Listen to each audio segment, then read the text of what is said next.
Good evening, Pancakes. It is Wednesday, and today I'm going to be talking about the legend of JT Faircloth. Now, this was briefly mentioned in Jack's video a few days ago, but I want to expand on it a little bit more today as I have received permission from JT, and I believe I'm a valid enough candidate to speak on JT's behalf because I have been his roommate since freshman year at Belmont. Interestingly enough, his legend pretty much began around the time we moved into Belmont. It's as if his legend began at Belmont. His legend begins with his freestyle rapping. Now, he started freestyle rapping about a few months prior during his Towering Traditions. I hadn't met him yet, though.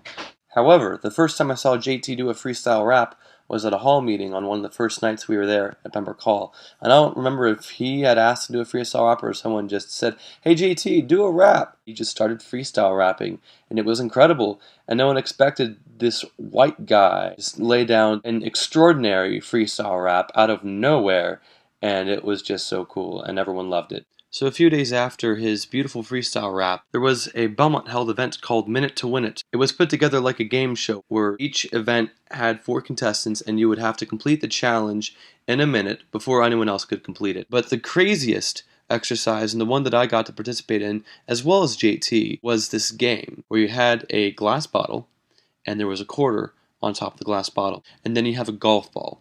And what you're supposed to do is throw the golf ball onto the quarter so that the quarter is bounced off the bottle, and then it bounces again and then lands on the bottle. Impossible task, right?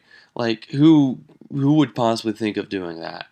And so we're all lined up, and the minute starts, and I bounced my golf ball on the bottle, and I was unsuccessful. And then I grabbed it again, and then the crowd just erupts in applause and cheers, and I have no idea why. So I turn over to my left, and JT Faircloth gets his golf ball in the bottle first try. He just does it, in front of everyone. And it's like, who is this guy? Like, what did he just do? Like, no. So about a month later, near the end of September, Pembroke Hall put on an event called the Pembroke Date Auction, where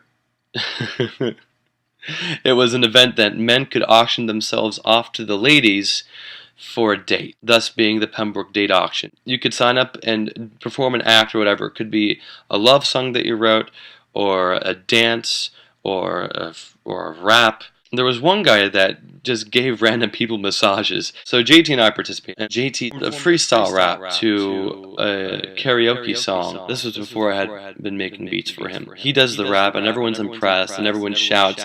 And then he does this thing at the very end where he just planks on the stage, back when planking was popular. And 4 guys went up onto the stage and just carried him off the stage. So he literally planked off the stage, and it was incredible. So I don't remember anything extraordinarily happening between the months of October and January, but February was a really big month for JT. Where do we start?